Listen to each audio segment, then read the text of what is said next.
Lanjut, kita akan menuju ke point of view berikutnya. Kali ini saya akan mengundang seorang kakak juga, cancer survivor, customer dari asuransi. Ini adalah contoh customer yang satisfied dengan produk asuransi. Nanti kita akan lihat kisahnya dari Ibu Susana Hakim atau kakak Susana Hakim. Itu kan saya kebiasaannya ibu, bapak gitu ya, padahal ini kita dengan milenial gitu. Apa kabar Bu Susana? Kabar baik, Umi, dan teman-teman semua. Sehat-sehat? Sehat, sehat, Mbak Umi. Sehat-sehat Aku ya. Umi. Iya. Ibu, boleh dong Bu diceritain dikit nih kepada kita semua di sini. Sebagai catatan, Bu Susana ini kan sebagai seorang cancer survivor. Spesifiknya, cancernya adalah osteosarcoma cancer gitu. Iya. Boleh cerita nggak Bu? Mungkin sambil panitia kita sliding foto-fotonya Bu Susana ya. Gimana sih Bu sebenarnya background pertama-tama dari belum kena sampai kena nih, Kena gitu ya. kena Eee, cancer gitu. iya, salam semuanya dan, saya sebagai apa ya, klien atau customer lah gitu ya. Saya bicara di sini adalah bahwa ingin sharing, dulunya tuh saya biasa hidup sehat. Ya saya sudah mungkin ya boleh dibilang karena saya sudah punya anak yang kuliah gitu ya, tapi saya tuh makan dijaga, terus juga apa namanya, pola hidup sehat dan saya sangat suka berolahraga gitu ya. Jadi terus juga saya, juga sebagai seorang pengusaha, terus juga saya pernah di radio, terus juga untuk, buka kursus Inggris dan, ya untuk kursus matematika seperti itu. Nah, jadi saya waktu itu merasa, kalau pola saya hidup sehat, olahraga gitu ya, ya, sebenarnya saya waktu itu pikir, kayaknya nggak butuh asuransi gitu ya. Oh sehat kok, biasanya kan orang begitu tuh kayak, ya sehat gitu. Terus, nggak sakit, orang polanya semua bagus gitu. Tapi sahabat saya menawarkan. Jadi, suami saya tuh sangat sadar asuransi ya, suami saya tuh beli asuransi jiwa, bla bla, cuma saya liatin aja, oh buat keluarga gitu. Eee, ya udahlah ambil aja gitu ya, ambil aja buat jaga-jaga gitu. Jadi saya nggak menyangka sama sekali sehat, semua, organ tubuh saya check up segala itu bagus. Ya nggak ada tekanan darah tinggi, nggak ada diabetes, nggak ada macam-macam deh. Nah, cuma saya jatuh dari sepeda, terus juga, memar, tapi ya udah saya kompres aja, terus rasanya nggak ada apa-apa, tiba-tiba jalan sakit sekali, terus timbul benjolan sedikit, benjolan itu. Nah itu jadi, kaki terasa ini kan saya, kanker tulang ya, jadi Mhm. kaki terasa seperti senut-senut, ah mungkin udah mau kalsiumnya kurang nih bla bla bla gitu ya, saya tetap naik sepeda, akhirnya ya udah lama-lama tuh kayak saya pulang, dari luar negeri terus nyambung lagi short trip lagi, terus kok kakinya sakit sekali waktu di Thailand itu. Waktu di Thailand itu, kayak kaki itu nyeri sekali karena jalan terus kan, biasalah di Thailand gitu ya. Bagus-bagus terus malam nggak bisa tidur. Sampai saya tempelin koyo pedas, koyo cabe itu baru bisa tidur. Dan terus besoknya oke, jalan-jalan lagi gitu. Pulangnya, lagi jalan, lagi, apa namanya, parkir mobil, krek gitu, langsung bunyi krek. Nah, itu udah nggak bisa jalan sama sekali. Akhirnya bisa jalan, terus periksa dokter, ternyata dia bilang, "Oh, cuman ini." Akhirnya saya ragu, eee, ke Siloam baru ketahuan, ada something, mau nggak diperiksa CT scan kontras, ada benjolan dikit, udah mulai mulai gede, dikit gede lagi gitu. Dia bilang kemungkinan keganasan hasilnya. Jadi saya karena saya teringat saya punya asuransi yang bisa ke Singapura. Jadi, udah saya putuskan dari Kalimantan, dari Balikpapan saya terbang ke Singapura. Nah langsung di apa, 2 hari itu penuh dengan yang namanya, diobservasi, medical check up dan lain sebagainya, akhirnya bener, diagnosanya adalah osteosarkoma, termasuk kanker ganas ya. Dan kalau terlambat, saya akan amputasi. Jadi rangkaiannya kemo, Pertama ini tuh memang udah mulai mengurus ya, kurus tanpa sebab. Nah, terus udah gitu rambut saya yang panjang menjadi botak gitu ya, seperti teman-teman bisa saksikan.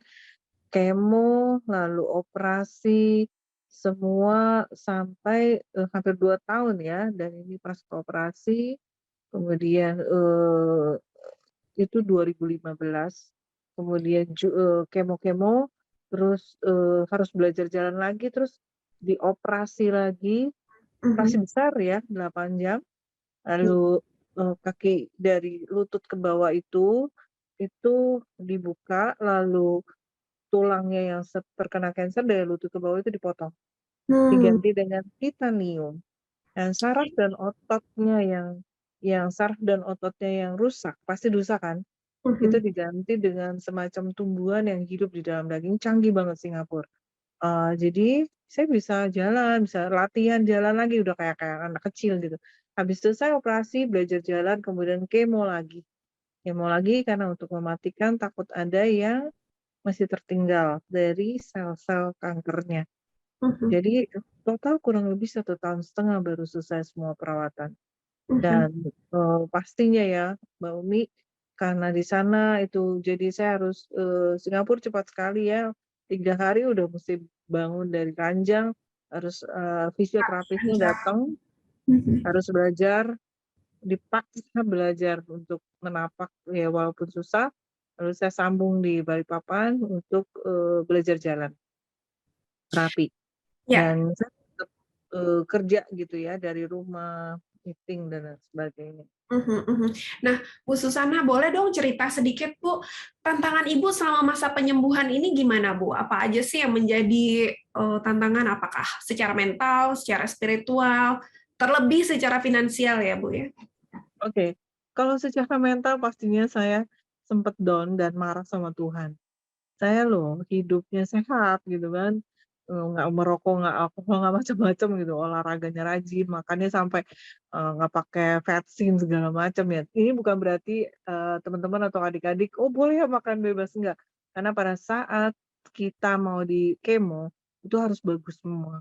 Karena sel sel kanker kita ini, semua dipakai obat kemo, itu sel baik dan sel jahatnya kanker itu akan bunuh bersama-sama. Jadi kalau misalnya kita punya penyakit yang lain, kita harus diselesaikan dulu, maksudnya mungkin penyakit kronis gitu, supaya baik baru bisa dimulai kemo. Karena kemo itu memiliki, efek yang sangat dahsyat gitu ya. Jadi secara mental saya merasa down, kenapa gitu, wajar ya, maksudnya secara manusia begitu, terus saya, secara spiritual ya nggak bisa terima gini, saya pelayanan bla bla bla.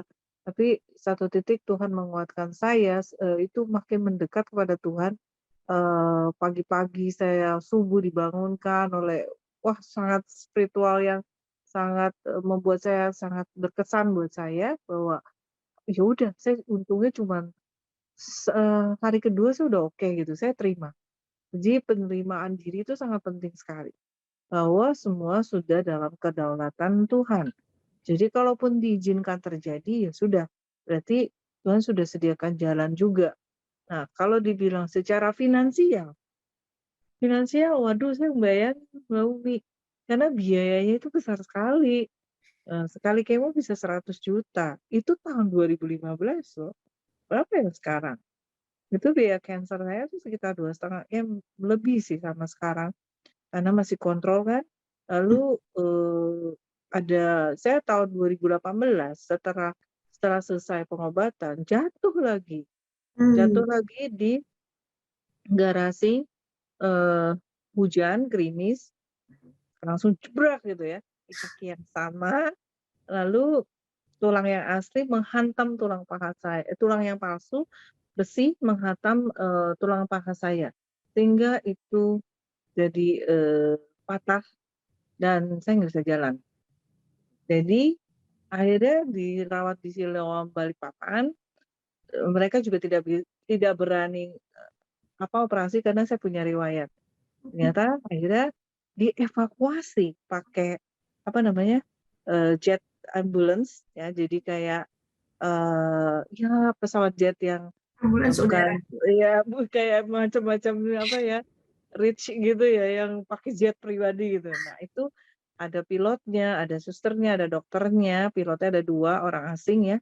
Lalu mereka langsung terbang ke Singapura, semua kamar, semua, jadwal dokter saya itu semua sudah karena diatur sama asuransi gitu ya, sampai kita kerja sama sama Parkway, lalu, kayaknya begitu ya sistemnya, lalu akhirnya masuk rumah sakit, jadwal operasi. Nah, jadi operasi lagi. Ya, waktu itu juga operasi di paru juga pernah saya, karena penyebarannya itu ke paru gitu Paru. ya. Hanya ke situ, kalau yang jenis saya. Kalau kanker payudara kan bisa ke semua-mua. Nah, itu Iya. yang harus diperhatikan di paru-parunya. Itu bisa jadi waktu proses operasi kaki dan evakuasi yang jatuh itu menghabiskan 1 M. Dokternya juga langsung cepat dia tanggap melihat apakah ada sebaran, sehingga jatuh langsung patah gitu kan. Ternyata bersih, ya puji Tuhan ya. Nah jadi Eee, secara finansial saya ngebayangin itu bisa jual harta, Umi, jadi ya kan. Terus Iya, yang udah saya tambah dikumpulin satu eman kurang lebih ya pada saat itu ya, Bu Susana. Nah, Bu, sebenarnya kalau mau disimpulkan sebenarnya ya, fungsi dari asuransi terhadap apa yang telah Ibu lalui, ini sebagaimana pentingnya sih, Bu, menurut Bu Susana, dan kenapa itu harus dipikirkan mulai dari awal oleh rekan-rekan milenial sekarang? iya ya, teman-teman milenial ya, yang pastinya pengalaman saya, kalau saya tidak punya asuransi, harta atau aset mau nggak mau dijual untuk biaya rumah sakit. Ya terus menurunkan mungkin mengurangi bahkan menghabiskan aset dan kekayaan. Tidak bisa bekerja, tidak produktif karena kita sakit, tidak bisa berkarya, dan dampaknya mengurangi income, bahkan jadi tidak ada income. Jadi teman-teman merasa, saya bergabung di 3 grup, cancer ya, ada yang lokal, ada yang ketemu teman-teman di Singapura, ada juga yang, sifatnya, gereja gitu ya. Jadi, banyak juga, hamba Tuhan segala macam aktivis itu terkena juga cancer. Nah itu, di satu grup itu banyak juga teman-teman yang masih muda itu terkena penyakit kanker. Jadi, menurut teori, bukan nakut-nakutin ya, tapi menurut teori dari pengalaman itu kalau terkena di usia muda biasanya itu ya ganas ganas banget dan cepat sekali dia, reaktif gitu, maksudnya, agresif gitu selnya. Jadi, menurut saya, teman-teman tuh harus sakit itu tidak mandang bahwa, kecil, besar, muda gitu. Kalau Tuhan izinkan terjadi, itu bisa saja terjadi. Jadi jangan lengah karena hidup ini adalah serangkaian resiko-resiko yang pasti hadir di entah antar benua, entarkah meninggal gitu sih. Jadi tentunya satu hal yang sangat penting harus dimiliki. Tadi kan ada dijelaskan tuh, asuransi kesehatan tuh lebih dulu ya, yang minimal harus dimiliki, gitu. Itu sih, pengalaman saya, Mbak Umi. Wow, wow, keren banget nih, Bu Susana. Ini kan berarti kita belajar nih dari Bu Susana bahwa kalau kita udah jaga pola hidup kita sehat, itu ternyata tidak menghilangkan resiko sakit ya, Bu ya. Dan Betul, fokus bahwa kita memiliki asuransi kesehatan dan sakit kritis itu sebenarnya adalah jaring-jaring pengaman untuk perlindungan finansial sebelum kita sakit. Karena sakit bisa aja kita jadi nggak produktif, bukan hanya mengurangi income, tapi di satu titik yang kalau kita kritis banget, bisa jadi kita jadi tidak punya income. mhm. Nah, jadi itu pesannya buat teman-teman semua dari Bu Susana. Kita supaya ada waktu Q&A ya Bu Susana, kita shift dulu sedikit, sudah ada pilihan beberapa pertanyaan